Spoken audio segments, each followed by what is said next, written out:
चलिए, Kirchhoff's rules और Kirchhoff's laws इन्हें कहते हैं, ठीक है। इससे पहले हमने डिस्कस किया था ईएमएफ और बैटरीज के और इसकी इंटरनल रेजिस्टेंस। फिर एक्चुअली हमने देखा था कि रेजिस्टर्स अगर सीरीज में हो गया तो पैरेलल में हो गए।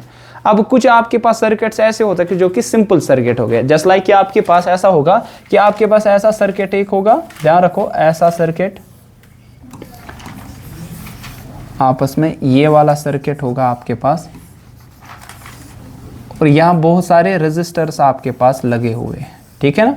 ये सर्किट आपके पास है और आपसे बोला जाएगा कि बता दो इस सर्किट की नेट रेजिस्टेंस आपके पास कितनी होगी। मान लीजिए ये आपके पास यहाँ पे पॉइंट ए है, ये आपके पास पॉइंट ए है और ये पॉइंट बी है, ठीक है ना। ए और बी के दरमियान आपके पास बता दो नेट रेजिस्टेंस कितनी इस सर्किट की, ठीक है। और इन सब का वैल्यू मान लीजिए आपके पास आर है, कितना है sir, R, the value is R. ये आर, ये भी आर होगा, ये भी आर,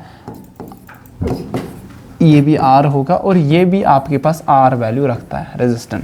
सो नेट रेजिस्टेंस आपको निकालनी पड़ेगी ए और बी के दरमियान। So what you have to do, आपको एक फिक्शियस बैटरी यहाँ पे एज्यूम करनी है। फिक्शियस बैटरी का मतलब है एक्चुअली है नहीं वहाँ पे, आपको एज्यूम करनी है। सो जिसकी वजह से इस सर्किट में क्या फ्लो होगी sir, current. Now tell me, अगर इस ब्रांच में करंट कुछ फ्लो होगी, वही इसमें होगी, वही इसमें, ये तीनों किस में होंगे सर, सीरीज में। तो सीरीज में क्या होता है, रेजिस्टेंसेस ऐड होते हैं ना, तो R प्लस R कितना होगा, 3R। सो अब ये एक रेजिस्टर बनेगा, दैट विल बी 3R, है ना। Now this will be connected to here with point A and also here with point B। अब बीच में कौन सा आ गया, बीच में आपके पास यही R है ना सर, है ना। अब यहाँ पे देखो दिस R, ये R और ये सीरीज में, वाई, क्योंकि करंट जो फ्लो होगी सब में क्या होगी सर, सेम। करंट सेम होगी तो आपके पास यहाँ पे क्या होगा, रेजिस्टर सीरीज में होगे, मतलब कि ये भी ऐड होगा। ऐड करके आंसर जो आने वाला है वो क्या आने वाला है, 3R आने वाला ना, दैट इज 3R, ठीक। अब ये क्या था, पॉइंट A और ये क्या था, पॉइंट। नाउ टेल मी, ये तीनों आपस में अब किस में आ गए, पैरेलल। द रीजन इज कि इन सब के एंड पॉइंट्स क्या है सर, कॉमन। जब एंड पॉइंट्स क्या होते हैं sir, common, so resistors are in parallel. देखिए कैसे, कोई भी सर्किट एलिमेंट देखो, इसका एंड, इसका एंड, इसका एक एंड, तीनों जगह कॉमन, इसका एक एंड, इसका एंड और इसका और एक एंड आपस में कॉमन है, तो ये आपस में पैरेलल। तो पैरेलल में कैसे आता है नेट रेजिस्टेंस, नेट रेजिस्टेंस का रेसिप्रोकल आता है 1/3R plus 1/R plus 1/3R, ठीक है। तो ऐसे आप इसको फिर सॉल्व कर सकते हैं ना सर, क्या आने वाला है, ठीक है। तो R नेट आएगा, फिर रेसिप्रोकल कर दोगे, पहले इसको सॉल्व फिर रेसिप्रोकल करोगे।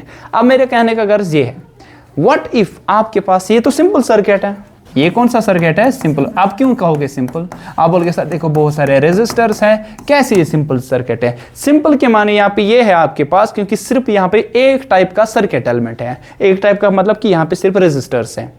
हो सकता है यहाँ पे बहुत सारी बैटरी जुड़ी हो या बहुत सारी सेल जुड़ी हो, ठीक है ना। और साथ ही में ये कैपेसिटर्स भी हो, साथ ही में यहाँ इंडक्टर्स भी हो, तो डायोड्स हो, मतलब बहुत सारे सर्किट एलिमेंट्स हो। तो जब आपके पास एक कॉम्प्लेक्स सर्किट की बात आ जाए तब उसको डायरेक्टली जस्ट बाय सीरीज और पैरेलल, मान लीजिए आपके पास ऐसा होगा कि ना तो आपको पता चलेगा क्या ये सीरीज में है, ना तो या तो पैरेलल में है, तब क्या कर लोगे, सीरीज में था तो सीरीज की फॉर्मूला लगाई, पैरेलल में था तो पैरेलल की लगाए। अब आपको नहीं लग रहा है ना तो ये सीरीज में है ना तो पैरेलल, तब क्या कर रहे हम, तब ये कॉम्प्लेक्स सर्किट बनेगा। उसको सॉल्व करने के लिए हमारे पास रूल्स है, those rules are called Kirchhoff's rules कहते हैं, या किरचॉफ्स लॉज भी इनको कहा जाता है, ठीक है। सो इट्स यूज्ड, आप सिंपल सर्किट में भी यूज कर सकते हो, इन कॉम्प्लेक्स सर्किट में खास तौर पे इसकी एप्लीकेशन है, ठीक है। खास तौर पे आप इनको कॉम्प्लेक्स सर्किट में यूज कर, कॉम्प्लेक्स के माने क्या यहाँ पे आपके पास है कि आपके पास यहाँ पे सॉल्व करने में थोड़ी डिफिकल्टी आ जाएगी, सीधा सीरीज पैरेलल आपको नहीं दिखेगा, आपको यहाँ पे कॉम्प्लेक्सिटी यहाँ पे फेस करनी पड़ेगी, ठीक है। अब किरचॉफ्स के हमारे पास दो लॉज है, ठीक है ना। First law that's called Kirchhoff's current law, Kirchhoff's current law, ठीक है, जिसको हम नाम देते हैं KCL, ठीक है ना। और दूसरा जो हमारे पास लॉ है that's called Kirchhoff's voltage law,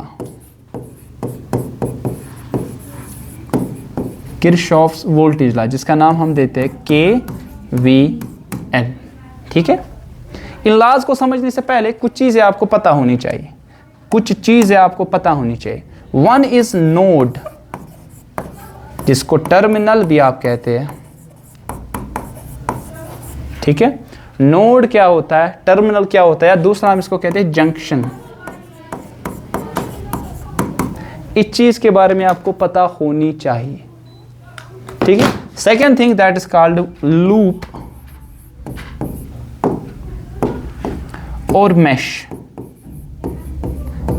ये चीजें कुछ है जो कि आपको पता होनी चाहिए, तभी इस चीज को आप फॉलो कर सकते हैं। लूप क्या हो, सॉरी, नोड, टर्मिनल या जंक्शन, कोई बता सकता है क्या होता है? जंक्शन का मतलब, लूप का मतलब, टर्मिनल का मतलब क्या होता है? बोलो। इसको उठाओ, इसको उठाओ, इस पे रख दो। ये सारी चीज जिसके भी है उनको बोलो अंदर रखो। बोलो क्या तो नोड, टर्मिनल, जंक्शन, बचपन में पढ़ा होगा, एंड पॉइंट, है ना। अब एंड पॉइंट ही जस्ट नहीं होता है। देखिए नोड, टर्मिनल, जंक्शन ये वो पॉइंट है सर्किट में जहां करंट डिवाइड होती है, वायर करंट डिवाइड्स, जहां करंट क्या होगी सर, डिवाइड होगी,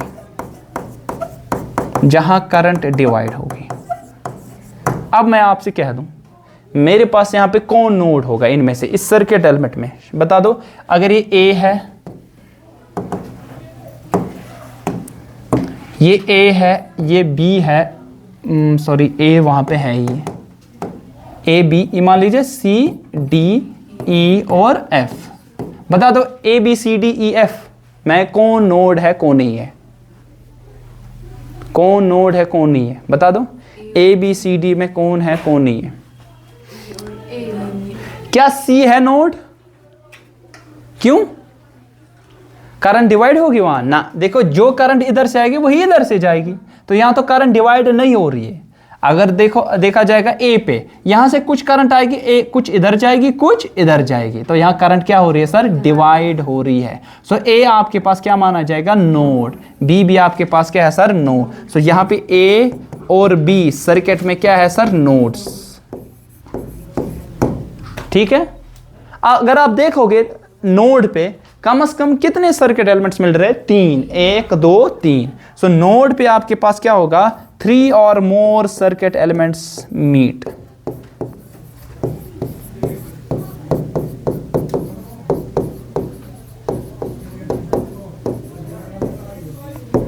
तीन या तीन से ज्यादा सर्किट एलिमेंट्स यहाँ पे क्या हो रहे हैं, मीट हो रहे, ज्वाइन हो रहे, ठीक है ना। जिसकी वजह से करंट यहाँ पे क्या होगी सर, डिवाइड। दो ही आपस में कनेक्ट हो गए तो करंट डिवाइड नहीं होने वाली है, ठीक है। अब इसी तरह हमारे पास है कि लूप क्या होता है, या जिसको हम क्या कहते हैं सर, मैश। लूप और मैश आर इंटर रिलेटेड, थोड़ी सी फर्क है, वो क्या है वो सीखेंगे। बता क्या होता है लूप या मैश?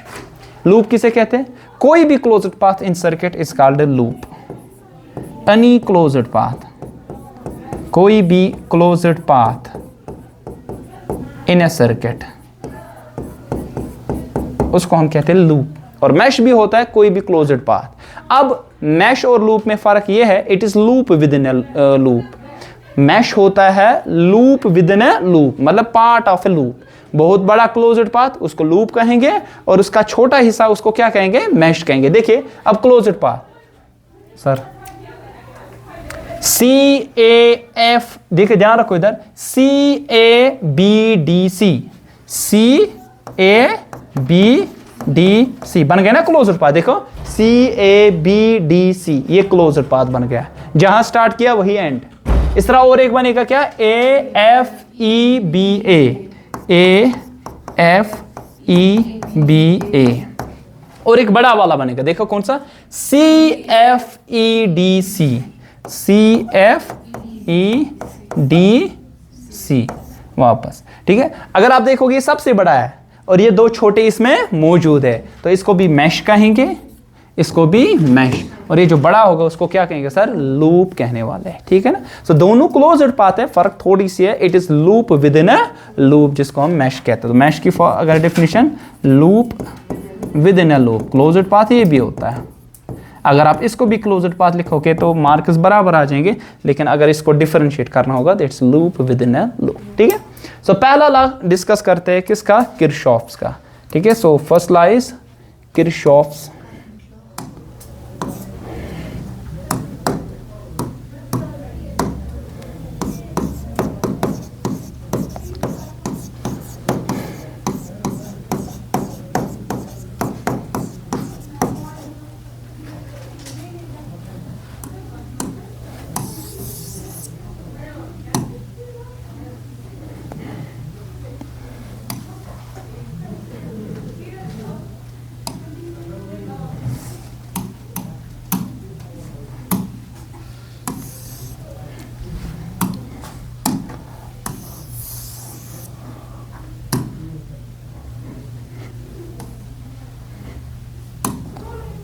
किरशॉफ्स करंट लॉ, KCL जिसको हम कहते हैं।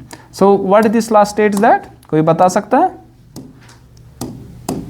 किरशॉफ्स करंट लॉ, KCL जिसे हम कहते हैं, KCL। According to this law, इसने ये बोला the algebraic sum of all the currents meeting at the junction और node it's always equal to 0। ठीक है, so what it states that कि algebraic sum of all the currents, it states that algebraic sum of all the currents meeting at the junction is always equal to 0, is always equal to 0। ठीक है, मतलब कि इसने बोला summation of currents I's it's always equal to 0। कहाँ पे? अगर आप देखोगे सर, जंक्शन पे, जिसका दूसरा नाम हम क्या कहते हैं? जंक्शन को दूसरा नाम नोड भी कहते हैं। ठीक है ना, जंक्शन का दूसरा नाम नोड भी है। सो इसको समझते हैं। मान लीजिए आपके पास, ध्यान रखो, या आपके पास कोई जंक्शन है या नोड है, तो यहाँ पे आपके पास कुछ करंट्स आ रही है, कुछ जा रही है। ठीक है ना, कुछ करंट्स आने वाली होगी, कुछ करंट जाने वाली होगी। सपोज ये आपके पास करंट I1 है जो कि निकल रही है इससे O से, कुछ करंट यहाँ पे मान लीजिए I2 आ रही है, मान लीजिए I3 भी आ रही है, मान लीजिए I4 भी आ रही है, और I5 आपके पास यहाँ पे लीव कर रही है। सो इसका कहने का अगर इन सब को अगर मैं सम कर दूं, आंसर कितना आने वाला है? 0। सो इसके लिए एक कन्वेंशन लेंगे, अगर इनकमिंग करंट्स होगी क्या? पॉजिटिव, तो आउटगोइंग करंट्स क्या होगी सर? Obviously negative. ठीक है, सो मैं लिखूंगा outgoing current that is negative I1, incoming current that is plus I2, और इनकमिंग करंट प्लस I3, और incoming current plus I4, outgoing current minus I5। इस सब का सम कितना होगा सर? 0। मतलब ये I1 नेगेटिव I5 उधर लेंगे, यहाँ क्या आ जाएगा? I2 plus I3 plus I4, ये कितना होगा? I1 प्लस I5 के बराबर। What are these? These are incoming currents, है ना, these are incoming currents. What are these current? These are the outgoing currents, outgoing current. ठीक है ना। सो अगर हम देखें, आपको मालूम है करंट किसके बराबर होता है? dq by dt। It will B dq2 by dt, होगा कि नहीं? अच्छा, ये होगा बराबर आपके पास dq3 बाई dt, है ना सर। ये होगा dq4 बाई dt, होगा कि नहीं? और ये होगा di1 बाई dt, और ये होगा बराबर, सॉरी dq1 बाई dt, और ये होगा dq5 बाई dt। सो इससे ये पता चला कि आपके पास q1 q2 plus q3 plus q4 या q1 प्लस q5, मतलब ये जो है ये इनकमिंग चार्ज है, और ये क्या है? आउटगोइंग चार्ज है। So actually it is a law of conservation of charge. Charge is nothing energy. You cannot destroy energy, you cannot create energy. You cannot create charge, you cannot destroy charge, but you can convert this charge from one form into another form कर सकते। Actually KCL it is nothing but it is law of conservation of charge। हाँ law of conservation of charge, ठीक है। So what law of conservation of charge states that? Law of conservation charge states that you cannot create charge, you cannot destroy charge, but you can transfer from one end to another end. So मत create कर सकते हो, charge is nothing but it is the energy. So अगर आपसे पूछा जाएगा entrance में सवाल क्या? What is Kirchhoff's first law? It is the outcome of which? It is the outcome of law of conservation of charge होगा आपके पास, ठीक है। बेसिक लॉ है, तो आप साइन कन्वेंशन ले सकते हो। इनकमिंग करंट्स को पॉजिटिव, इन सब को लोगे पॉजिटिव, और आउटगोइंग करंट्स को क्या लोगे सर? नेगेटिव। बेसिक लॉ मुश्किल नहीं है, और ये आसान भी है, ठीक है।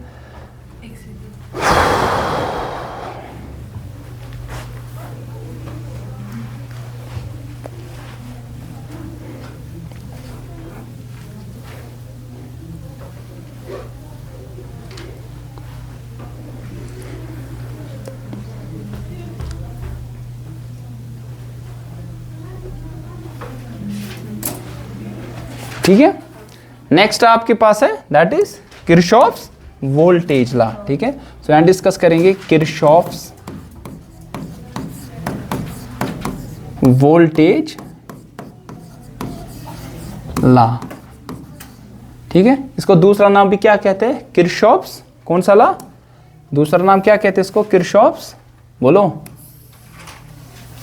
इसको दूसरा नाम भी कहते हैं किरचॉफ्स लूप लॉ, बताया ना अभी, किरचॉफ्स लूप लॉ भी इसको कहते हैं। और दूसरा नाम क्या कह सकते हैं? किरचॉफ्स वोल्टेज लॉ या मेश लॉ। ठीक है, लूप मेश, क्योंकि उसी के लिए वो हो रहा था जंक्शन के लिए यूज, ये किसके लिए होगा? लूप या मेश के लिए यूज होगा। So according to this law इसने बोला summation of all the voltage meeting at summation of all the voltage, मतलब वोल्टेजेस हो या पोटेंशियल ड्रॉप्स हो, जितने भी, उन सब का सम एक लूप में हमेशा कितना होने वाला है सर? 0 होने वाला। ठीक है, तो पहले स्टेटमेंट फिर समझते हैं। ठीक है, सो summation of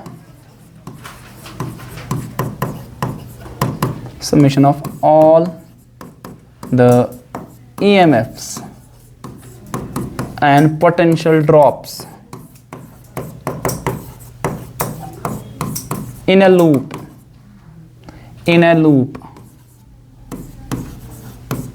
is equal to 0.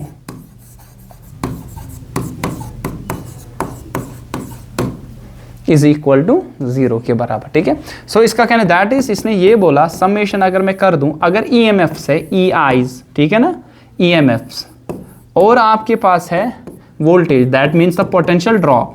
अब EMF किसका देखोगे आप यहाँ पे? बैटरी का या तो सेल का, और पोटेंशियल ड्रॉप किसके अक्रॉस? रेजिस्टर या कोई सर्किट एलिमेंट होगा आपके पास यहाँ पे। उन सम का सम किस में? एक लूप में, वो सारा कितना आने वाला है सर? वो 0 आने वाला है। ठीक है, कभी कभार देखा होगा समेशन ऑफ VIs, वो भी 0 ऐसे लिखा होगा, VIs आयरन फ्रॉम, जितनी भी आपके पास पोटेंशियल्स का सब सम कितना होगा सर? 0। ठीक है, इसको समझते उसके लिए एक सर्किट लेते। ठीक है, सो मान लीजिए आपके पास एक सर्किट ऐसा कुछ है,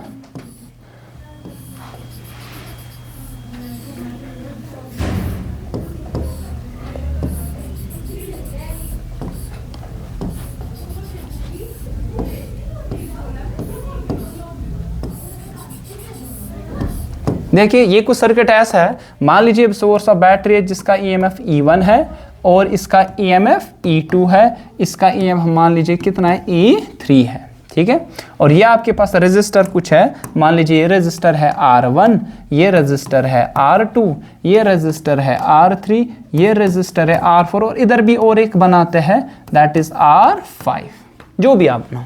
So ये क्या सिंपल सर्किट है? No, you cannot tell me this is a simple circuit. Why tell me this one and this one are they in series or parallel? देखिए इन दोनों का एक ही पॉइंट कॉमन है, दूसरा तो नहीं है, तो सीरीज में तो है ही नहीं। इन दोनों में अगर करंट इधर जो आ जाएगी, क्या वो इधर से जाएगी? नहीं है, ना तो सीरीज में है ना तो पैरेलल में है, तो हो गई ना कॉम्प्लेक्सिटी यहाँ पे। ठीक है, तो हम किरचॉफ लॉ से इसको समझ सकते हैं। ठीक है, अब मुझे बता दो, लेट्स टेक एन एग्जांपल, यहां से करंट कुछ निकलेगी, ये सोर्स है, इससे कुछ करंट निकलेगी, मान लीजिए इससे निकलेगी करंट I1, कितनी? तो यहां जाएगी I1, है ना, इसमें I1 जाएगी। ठीक, अब इधर से क्या निकलेगी current? That will B I2, होगी ना। अब ये I1 यहाँ I2, और इधर से क्या करंट निकलेगी? दैट विल बी I3, तो इसमें जाएगी I3, जाएगी ना। अब ध्यान रखो, पूरा ध्यान रखना, यहाँ से I1, यहाँ से कितनी निकलेगी? I1 प्लस जाएगी ना, और वही I3 के बराबर होगा। तो यहाँ से जो I3 आ रहा था ना, एक्चुअली ये जो इसमें I3 जा रहा था, ये I3 का value according Kirchhoff's current law कितना है? I1 plus incoming current, it is equal to summation of outgoing current, क्योंकि जा रही है I1, जा रही है I2। इधर अगर बात करें ये A, ये B पे देखो, B पे देखो, जो आपके पास है ना करंट जा रही है I1 और जा रही है I2, निकल कौन रही है? I3, तो I3 इन दोनों के सम के बराबर ऑब्वियसली, और ये I3 किससे निकल रही है? Actually that is the EMF source जो कि E3 आपके पास है। ठीक है ना, अब ध्यान रखो, इसमें क्या होगी? इसमें तो I1 ही होगी। अब फिर से देखो ध्यान, यहां से आ रही है I3, यहां से आ रही है, यहां जा रही है I2, तो यहां से क्या जाएगी? I1, सीधी सी बात है ना, I3 is equal to I2 plus I1 के बाद, तो यहाँ पे लॉ आपका फॉलो हो रहा है। अब इसका कहने का गर्ज ये है कि in a loop, consider a loop, अगर हम देखेंगे A B E F A, जितने भी पोटेंशियल ड्रॉप्स और ईएमएफ्स का सम, ये सब कितना होगा सर? 0। इसने ये बोला because it follows law of conservation of energy, law of conservation of energy. You cannot destroy energy, you cannot create energy, but you can transfer this energy from one form to another। अगर ये battery एक source है, इससे कुछ कमी हो रही है, ड्रॉप हो रहा है, वो किसी ना किसी में क्या हो जाएगा? वो इंक्रीज हो जाएगा, है ना? सो इसमें कमी हो जाएगी, इसमें बढ़ जाएगा, इसमें कमी होगी, इसमें बढ़ जाएगा। तो आपके पास इन अ लूप आपके पास ये एनर्जी जो है ना, टोटल इस सब का सम ये कितना आने वाला है? That will be equal to 0। ठीक है ना? आई बात मेरे समझ? अब ध्यान रखो यहाँ पे कि आपके पास इसके लिए कुछ साइन कन्वेंशन है। जिस तरह वहां पे थी साइन कन्वेंशन, क्या थी? इनकमिंग करंट को क्या आपने लिया? पॉजिटिव, आउटगोइंग करंट को क्या लिया सर? नेगेटिव। अब यहां साइन कन्वेंशन क्या है? पहला साइन कन्वेंशन ये है आपके पास यहां पे, that is increase in potential drop या potential, it's taken as positive. क्या लेते हैं? पोटेंशियल ड्रॉप लिखो या ईएमएफ, इंक्रीज इन ईएमएफ, ये होगा पॉजिटिव, और डिक्रीज जो होगा इन किस में? पोटेंशियल ड्रॉप लिखो या ईएमएफ लिखो, ये हम लेंगे एज नेगेटिव। कहने का गर्ज क्या है सर? आप देखिए, मान लीजिए रेजिस्टर है, ये मान लीजिए रेजिस्टर है, इसकी रेजिस्टेंस R है, इसमें यहां से करंट जारी है I, ठीक है? और इसी तरह आपके पास, अब मुझे बता करंट कहां से फ्लो होती है? Current is always flown from, मतलब higher potential to positive potential, है ना? Higher potential to lower potential, तो it means it will be higher potential, it will be at lower potential. Higher, अगर आपका पाथ इस side से है, ध्यान रखो, या इस साइड से, इस साइड से आपका पाथ है, पाथ का मतलब आप सर्किट में इस तरीके से जा रहे हो, कहां से? नेगेटिव पोटेंशियल पहले आया, फिर क्या आया? Positive potential. अब ये नेगेटिव से जब पॉजिटिव जाओगे, ये इंक्रीज हुआ कि डिक्रीज?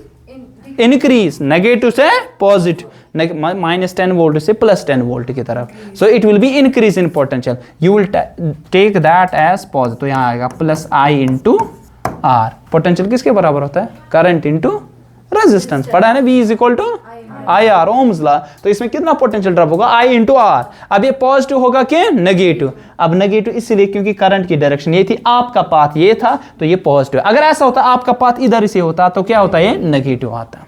अब लो सेल ऐसे, इसका EMF E है, आपका पाथ यही है, मतलब सर्किट में आप इधर ही से जा रहे हो, ये आपका पाथ है। बोलो कहां से जा रहे हो? नेगेटिव से पॉजिटिव, तो ये क्या आ जाएगा? EMF it will be +E। अब मैंने बोला दूसरा क्या? Decrease in potential, it is taken as negative. कैसे? जिस तरह यही रेजिस्टर था, ठीक है ना? करंट यही I थी, रेजिस्टेंस R, आपका पाथ ये है, बोलो क्या होगा? नेगेटिव होगा ना, -I इंटू R, क्योंकि आप जा रहे हो इंक्रीज इन पोटेंशियल से डिक्रीज की तरफ, तो पॉजिटिव से नेगेटिव, तो डिक्रीज इन पोटेंशियल, तो ये आएगा -I इंटू R। अब सेल में जाओ इसी तरह, ठीक है? ये सेल आपके पॉजिटिव से जा रहे हो कहां की तरफ? नेगेटिव। अगर ये पाथ आपका है तो डिक्रीज होगा, तो ये आएगा -E के बराबर। ठीक, आई बात समझ? क्लियर? तो ये कुछ साइन कन्वेंशंस है, इस पे कल कुछ प्रॉब्लम्स और इस सर्किट को हम सॉल्व भी कर लेंगे। ठीक, आई बात समझ?